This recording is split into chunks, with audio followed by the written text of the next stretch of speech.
आसनसोल में हैं और मैं दैनिक जागरण से चंदन शर्मा। आज हम लोग बात करेंगे शत्रुघ्न सिन्हा से, जो किसी परिचय के मोहताज नहीं हैं, तृणमूल के आसनसोल से प्रत्याशी हैं और जोर शोर से प्रचार प्रसार में लगे हुए हैं। इस पर उनके सामने अहलुवालिया हैं जिनका जीत का ट्रैक रिकॉर्ड बहुत अच्छा रहा है, तो उन्हीं से पूछते हैं इनसे ये लड़ाई उनके लिए कितनी मुश्किल रहेगी। जैसे आपको मिड टर्म में आप जीत करके आया और बड़ी अच्छी जीत जीती के बाद अब अपेक्षाएं तो आसनसोल के लोगों की हो गई है, तो ये 1.5 साल में आपको क्या लग रहा है, जैसे आसनसोल के जो मुख्य मुद्दे हैं, वहीं पुनर्वास का मुद्दा है या रोजगार का मुद्दा है, उसमें आपको कहाँ तक सफलता मिल रही है कि ममता दीदी के साथ या अब सरकार में आपने वहाँ पे उठाया हो संसद में बात? नहीं, संसद तो खैर आप सबको चश्मदीद गवाह है। पहले यहाँ से शुरू करता हूँ। संसद में तो करीब करीब चल ही नहीं पाया। आपने देखा जब भी हुआ बड़ी मुश्किल से कुछ लोग अच्छा हमने 3 बार तो हमने भेजा, 3 बार वहाँ रिजेक्ट हो गया। ये इस बार तो संसद खास लोगों के लिए, खास लोगों के द्वारा और खास लोगों के वास्ते ये चल रहा था। इस बार ऐसा दिखा जिस संसद में विश्व का रिकॉर्ड कायम कर दिया आपने कि 146 लोगों को एक दिन में निकाल दिया गया, तो उसके लिए प्रिपरेशन और ये तैयारी तो चली होगी काफी। कोई मुद्दे पे मैं नहीं कहता हूँ, मैं कभी नहीं कहता हूँ कि अडानी दोषी है, नहीं दोषी, लेकिन जब मुद्दे उठाए गए वहां पे तो माननीय प्रधानमंत्री इतने ही कह देते हैं कि नहीं, जो अडानी के बारे में बातें कही है वो सही नहीं है, गलत है या सही है, जो भी होता। मैं कहता हूँ माननीय प्रधानमंत्री का इतना चुप हो जाना, जवाब नहीं देना और उसके वजह से पार्लियामेंट का नहीं चलना पिछली बार, अभी इस बार जिस तरह चल रहा था, शायद नहीं चल रहा था, इसको आप कह सकते हैं चल रहा था तथाकथित, तो उसकी बात तो रहने दें। हमने उठाने की कोशिश की, हमने 0 आवर में उठाने की कोशिश की, लेकिन इस बार देखा बहुत कम लोग होंगे लकी जो अपनी बात रख पाए या कह पाए।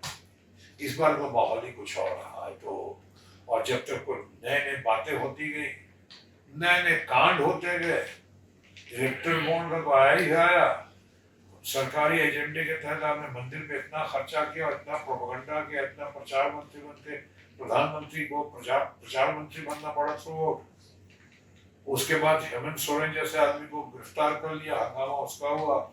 उसके बाद उलट पुलट की राजनीति बिहार में जिस तरह सरकार बनी कि नतीजा बोलते लोग हम तो डूबे, समय तुझे भी डूबेंगे। कल तक हमारा मानना है चुनाव में कोई विरोधी नहीं होता, दुश्मन नहीं होता, विरोधी होता है, और यहाँ पे चुनाव में दुश्मनों के साथ हाथ मिला लिया है। कल तक एक दूसरे को इतना ज्यादा कह रहे थे, बहरहाल मुझसे ज्यादा नहीं बोलना चाह, हम एग्जाम्पल दे, केजरीवाल पे इतना कर दिया कि ऐसा करके सारा अटेंशन डाइवर्ट होता रहा पार्लियामेंट में और पार्लियामेंट के बाहर भी। तो इस तरह कह रहे हैं बहुत सारी बातें, लेकिन जहां तक आसनसोल के मुद्दों का सवाल है, वो है लोगों को मुझ पर पूरा विश्वास है। आप जानते हैं मैं बोलने के लिए या तो मशहूर हूँ या बदनाम हूँ कि मैं को छोड़ता तो नहीं हूँ।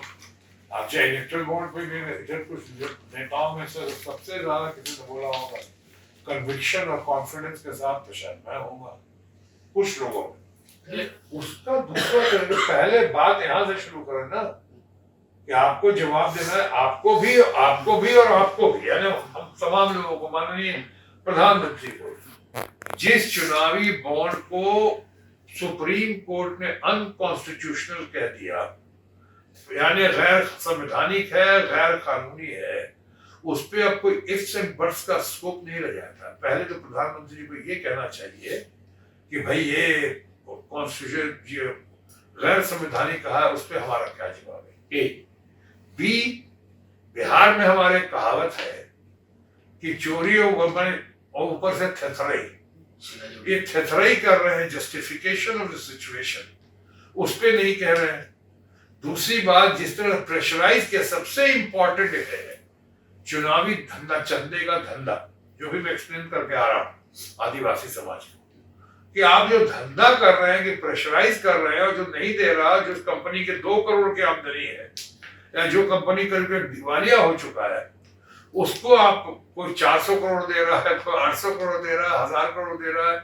ये तो कैसी ज्यादती, कैसा जुल्म, कैसा दबाव। और साथ ही साथ कुछ दवाई कंपनियां हैं जिसमें सन भी है, फार्मा भी है, ये बहुत सारी दवाई कंपनियां हैं जिनकी बहुत सारी दवाइयों में टेस्ट में फेल हो गई, क्वालिटी टेस्ट में, 4 बार फेल हुई, 3 बार फेल हुई, 7 बार फेल हुई। अगर उन्होंने भरपूर चंदा दे दिया, चंदे का धंधा हो गया, तो उन कंपनियों को आपने वो टेस्ट को पास कर दिया दवाई at the cost of human life. कल भगवान न करे अगर किसको हुआ तो यही हुआ कि यही दवाइयां जो ठीक काम की नहीं थी।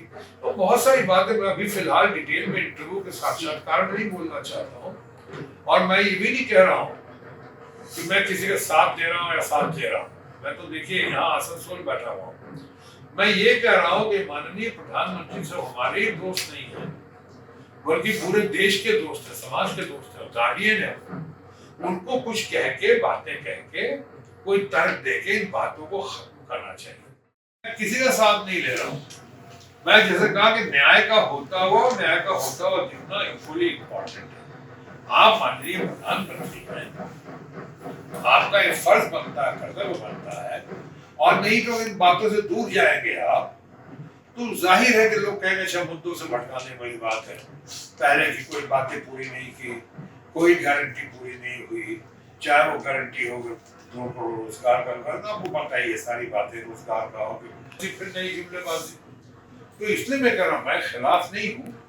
आसनसोल के मुद्दों का जहां तक हमने कहा ना, आसनसोल तो और भी बहुत सारे मुद्दे जो शायद इधर भी आप लोगों को तो पता ही होगा, आप तो छप्पा जानते हैं आप लोग। लेकिन अब जैसे करीब रेलवे में 60% जमीन जो है रेलवे की है, रेलवे की तरफ से बहुत उनको लगता है बहुत व्यवधान हो रहा है और थोड़ी ज्यादती हो रही है, उनका हक बनता है। प्राइवेटाइजेशन कर दिया, अभी 10 या 11 में किया, कोल में कर दिया, जो आपने कहा नहीं करें। तो ऐसे बहुत सारी समस्याएं हैं, लोकल अलग है। तो हमने कहा कि अभी तो इलेक्शन के टाइम में कुछ कमिट कर नहीं सकते हैं, अभी जो किया उसका बुकलेट तैयार है, चाहेंगे तो बुकलेट आपको भी पहुंचवा देंगे, आज ही पहुंचवा देंगे, अभी पहुंचवा देंगे। उसमें सारा पाई का हिसाब पारदर्शिता लिखा हुआ है, पारदर्शिता के साथ। आपका कितना, हमको लगता है अभी तो आपका एज अभी कोई खास पॉलिटिक्स में तो कब तक आपका रहेगा, मतलब 77 आपका एज होगा है ना? अगर हमारी पार्टी आ गई पावर में तो मुरलीधरन को चीफ मिनिस्टर पर पेश करेंगे। हाँ। तो 88 में उनको चीफ मिनिस्टर पेश कर रहे थे। अभी तो आप यंग हैं, इसमें कोई संदेह नहीं, और बंगाल के वोटर आपको यंग मान के ही जीत भी बहुत प्यार करते हैं। तो अब की चुनाव में जो है आपको क्या लग रहा है, मतलब कि आप इस बार जीतेंगे? कि अहलुवालिया का रिकॉर्ड रहा है कि सिलीगुड़ी से जीते, दुर्गापुर से जीते, तो इस बार आपको फाइट टफ लग रहा है? मुझे लगता है, यहाँ के लोगों को लगता है, ममता जी को पूरा विश्वास है, और ममता जी आज देश के सर्वाधिक लोकप्रिय, इम्पोर्टेंट, प्रोमिनेंट, पॉपुलर और पावरफुल लीडर हैं वो, और वो उनका इतना विश्वास मुझ पे कि पूरे बंगाल में नहीं बल्कि पूरे देश में सबसे पहले मेरे नाम की घोषणा हुई थी जब हम वहाँ आए थे अपना साडा हक रख, यानी जो केंद्र ने हमारा फंड रोका बंगाल का, उसकी मांग के लिए वो आए थे। तो उस समय तो कोई ऐसी बात ही नीचे बुलाया, और सबके सामने कॉर्पोरेटर्स थे, एमएलए थे, टीएमसी प्रेसिडेंट थे, सबके सामने कहा 42 सीटें यहाँ पर, किसी का फैसला नहीं हुआ, तो पार्टी डिसाइड करेगी। तो एक सीट का है जिसमें कोई दो राय नहीं है, वो है शत्रुघ्न सिन्हा जी की सीट, और वो है आसनसोल की सीट, जहाँ पिछली बार रिकॉर्ड मतों से जीत हासिल की थी। और ये सीट जो है, इनमें 2 भाग हमेशा टेबल पर दिया करते, भाई क्या करते हो, तो हमने हाथ में पकड़ा रहा हूँ, और ये सीट जो है इस पर कोई फैसला नहीं है ये करके। तो वो हम भी तब रहे, हम मुझे पता भी नहीं था हमारा ऐसे अनाउंस करने वाली। शत्रुघ्न सिन्हा को हम एज ए पॉलिटिशियन माने, फिल्म स्टार नहीं माने, तो आप इस चीज को कौन आगे बढ़ाएगा तीनों में से? आपका आगे बच्चे पॉलिटिक्स में कौन आगे आएगा? देखिए, वो तो उनका टैलेंट होगा, उनकी अपना एप्टीट्यूड होगा, उनका अपना शौक है। आपको लेकिन अभी लव तो आपको पता है, लव तो पिछली बार वो राहुल जी के कहने पे ही उन्होंने चुनाव लड़ा था, हालांकि बहुत लास्ट मोमेंट में गए थे, फिर भी पटना के कैपिटल बांकीपुर से चुनाव लड़ा था उन्होंने, और पहली बार 10 दिन में 45,000 से ज्यादा वोट लिए थे।